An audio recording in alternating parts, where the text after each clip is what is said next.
Hello, this is Ron Allender with Beltone Sharper Hearing Aid Center.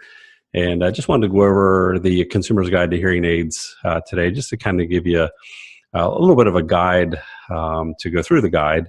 One of probably the biggest complaints that we get from the Consumer's Guide to Hearing Aid is that there is a lot of information in there, and sometimes it's a little technical and a little bit hard to decipher.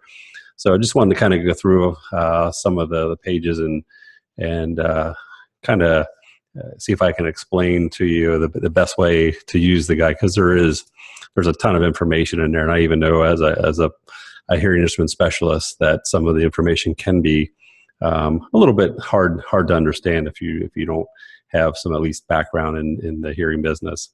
But if you open up the Consumer's Guide to page 3, and that gives you the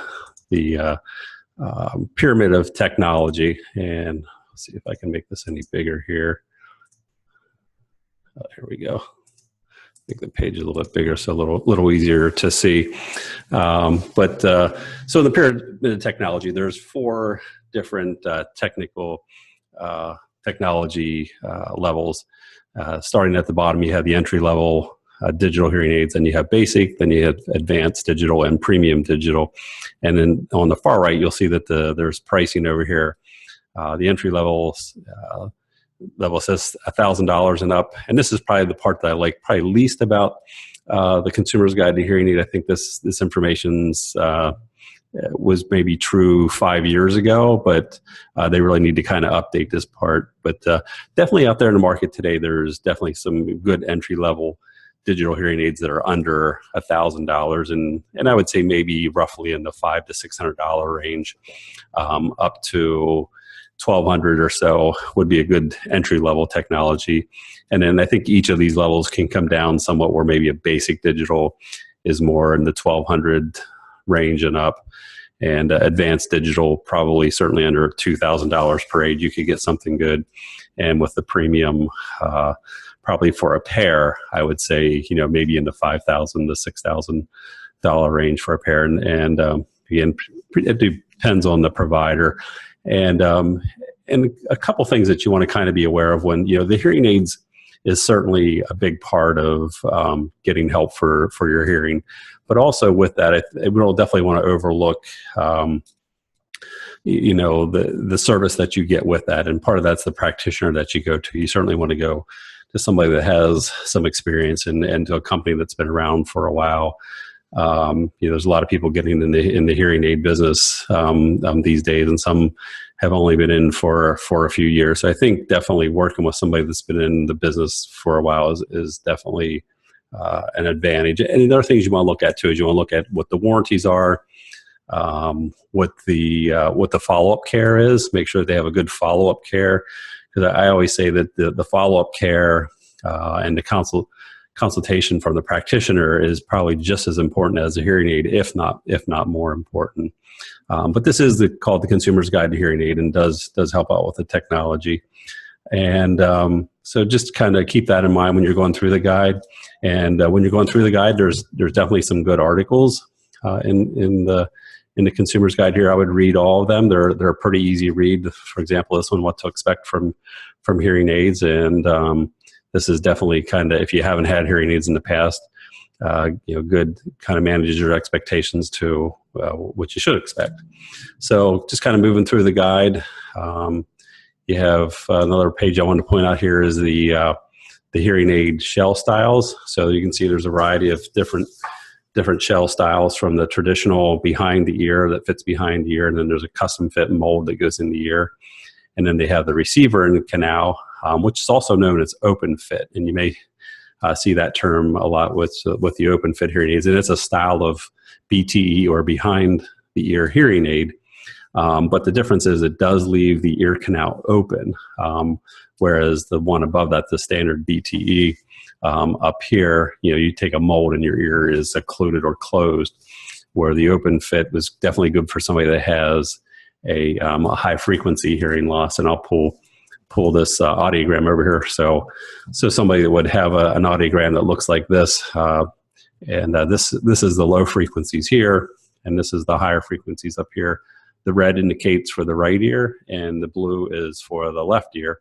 But this is somebody here through their lows, or this is kind of a normal range here, or a mild loss in this area. And as we go out here to the higher frequencies, up to 8,000, you can see that their hearing loss kind of trends downward. So they would have a lot of trouble hearing maybe somebody with a higher voice, women's voices, children's voices, or hearing in background noise. So an open fit hearing device for somebody with this type of hearing loss would certainly be a good fit. But that's something to keep in mind when you're going through here. And part of, you want to, what style would you be most comfortable with? And this is kind of a traditional. These are custom. These last four here are all custom fit hearing aids. This is called an in the ear, and you can see what it looks like in the ears. It's larger, takes up most of the outer ear. The batteries are typically bigger in this style. And as you get down here, they get a little smaller. In the canal is not quite as large. It takes up less of the outer ear. And then the completely in the canal, which is really hardly visible at all. And then you also have the invisible hearing aids that fit deeper into the ear canal. And that's the main difference between these two here, the completely in the canal and the invisible in the canal, is this fits much deeper and it is really invisible. Sometimes you can kind of see the completely in the canal if you would look into somebody's ear. But there's a different shell styles, and when you get through the guide, the technology of the hearing aid, it'll tell you which models are available. So we'll go through. I'm just going to kind of scroll down here. We'll start with the basic level comparisons here, and let's see if I can make this just a little bit bigger here without making it blurry, so you can get a better look at it. But let's take that back one there. So, of course, on the left here, this shows the manufacturer, and then each manufacturer, like Beltone here. I'll use Beltone since we're Beltone.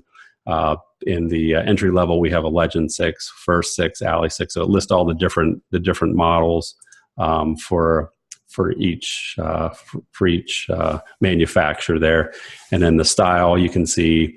Obviously, it'll tell you if it's like the First 6 is available in the RIC, which stands for receiver and canal, and that's also known as the open fit that I just showed you here a moment ago.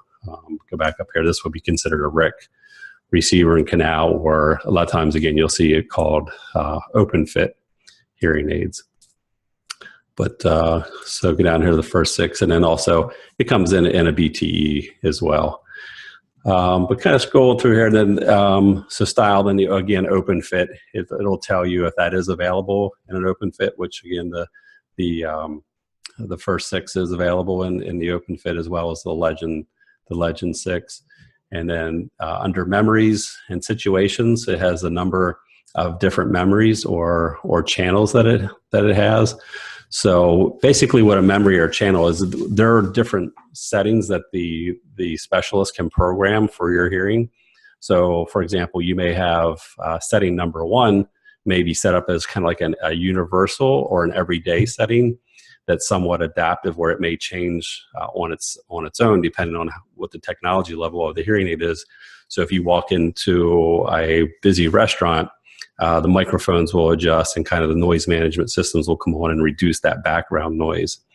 Some of the lesser sophisticated hearing aids may not have that technology, but you can manually push the button, change there's a button on the hearing aid that you push, and it will put it into a different listening environment. So you could set it for one for every day.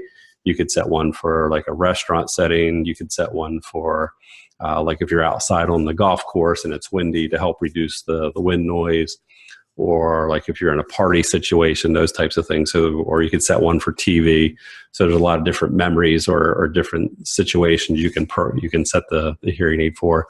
And you'll typically see, anywhere from 1 to, some of the hearing aids have 5 or 6 different memories that you can program in. Typically, 2 or 3 programs for most people I found pretty is more than enough. And today, with a lot of hearing aids being programmable, being automatic, we don't necessarily need that. So that just tells you whether it's a toggle or a button. And then they also have Some of them have, you can see here that that they have available remote control. So I'm not a huge fan of remote controls, although some people really like them. They like to be able to turn the volume up or down on their hearing aids, or change the memories with the remote. And then we go to channels. Channels, as a general rule, the more channels you have, typically the better the hearing aid. But I wouldn't get too hung up on channels, because channels is only part of the equation when we're really looking for clarity. And the most important thing, I think, with a hearing device is to make sure that you have good clarity, and just to kind of explain channels a little bit, because it is a little, I think, confusing. But basically a channel could be a frequency or a band of frequencies. So like here, you'll see 125 hertz up to 8,000 hertz. And we could divide this into, say, if it's an 8-channel hearing aid, we could divide this bandwidth into 8 different channels or 8 different bands. And again, with this person has a sloping high frequency hearing loss. So what we could do is kind of level these different channels or bands. And what we want to do is kind of give them, a certain amount of amplification in this band here. Say the band is between 6,000 and 8,000. We may want to increase that, maybe 30 decibels. And as we go in here, maybe, the 2,000 to 3,000 band, we only want to increase the gain in that band by 20 decibels. So what it does is kind of, not to get too technical with you, but to level those out. So the more channels you have, you can kind of fine tune it, pretty much. But I would say once you get in the area of 8 channels or more, you have a pretty good hearing instrument.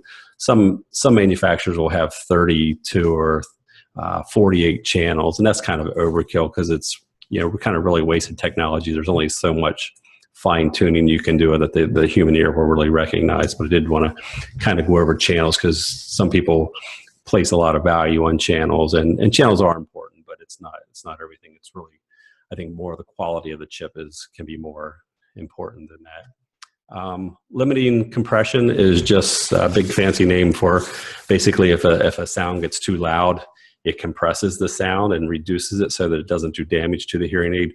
Virtually every hearing aid today has limiting compression, unless it's an analog type hearing aid. But there's very, very few analog hearing aids out on the market today. In fact, they're actually hard to find. Almost everything is digital today. So that makes loud sounds more comfortable to the person hearing, and helps protect them from doing damage to their ears if there would be a loud noise, a sudden loud noise. Just kind of moving on here, directional microphones. A lot of the hearing aids today do have directional microphones. Some of them are automatic, some are manual. A manual would be, like I explained to you earlier, if you're changing from a memory to another memory, sometimes that changes the way that the hearing aids focus. But a lot of them are adaptive, which means they're automatic also, or they'll adapt to kind of like where somebody's speaking. They'll focus more on where that person is speaking, and that would be probably something that's more an advanced type hearing aid. But you can see some in this in the basic level have that technology as well. And so the other thing we want to look at is noise management and feedback management.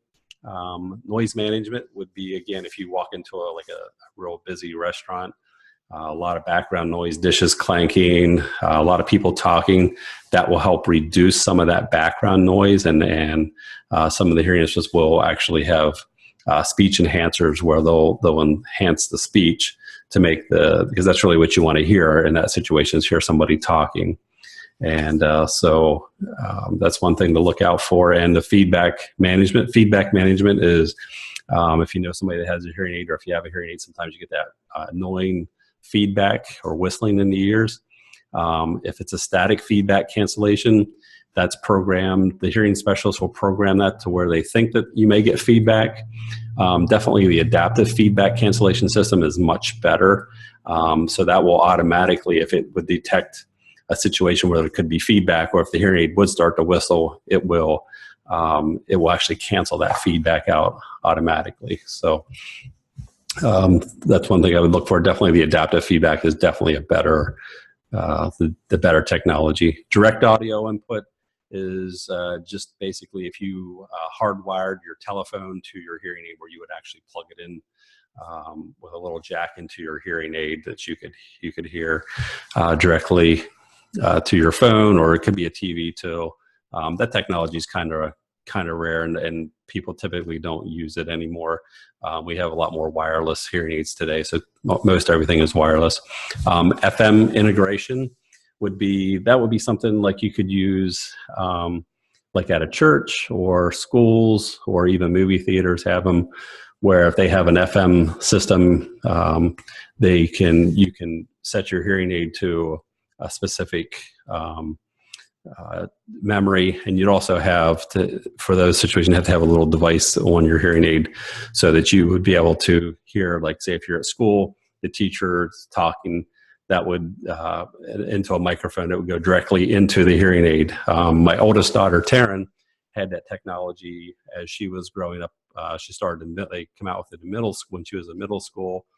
She had it the whole way through college. Even when she was college, we put this little boot, connected it on her hearing aid, and the teacher had a clip-on microphone, and she would clip it on to her, wear it around her neck or clip it onto her collar, and then whenever they talked, the sound her voice would go directly into Taryn's hearing aids. So if the teacher was kind of looking away, or if she was seated maybe in the back of the classroom, she could hear the teacher speaking without losing a lot. So that's not real common, but there's certainly some good situations that you can use that too. And a lot of the hearing aids today, they have that in a form of a wireless capability. Example, Beltone has one that's called MyPow, where it's just a little clip-on microphone, and it works directly to the hearing aid. You don't need a special boot or anything like that. But a lot of people will use it for if they're in a busy restaurant, or if there's somebody at the other end of the table. If it's a bigger table, they'll set it down there. That way they can hear people talking at the other end of the table. Or if somebody's in the back seat of a car, they could use it. Or maybe even in church, lay it up, close to the preacher, the pastor, whatever, in church or wherever that speaker is, and that gets directly fed into their hearing aid wirelessly. So that's an inexpensive way for that technology, and it works really well. And also, other wireless capabilities would include a remote control, could be wireless, or also like a TV with a TV link, where you could plug a device into the TV, and that device will stream the sound from the TV directly into the hearing aids. And that way you won't bother somebody else in the house if it's late at night, and that way you can hear a lot clearer, hear the TV. But that's also an example of a wireless communication device. Telecoil is, they're starting to become a little bit outdated, but there's still some hearing aids that have telecoil, and telecoil helps you speak on like a landline telephone, where so whenever you hold the hearing aid would have a little magnet in it. So when you hold the telephone up, there's a magnetic signal emitted from the phone, or if it doesn't have that built into the phone, you can put a little magnet on the phone that most hearing specialists will have in their office, and that will connect the hearing aid directly to the phone and pick up that magnetic signal, and that activates a telecoil microphone within the hearing aid, and will help you hear better on the telephone. So there's an article on that on page 29 of the Consumer's Guide to Hearing Aids. Talks about T-coils, which is telecoils, and induction loops. So this might be a good article to read if you're interested in that.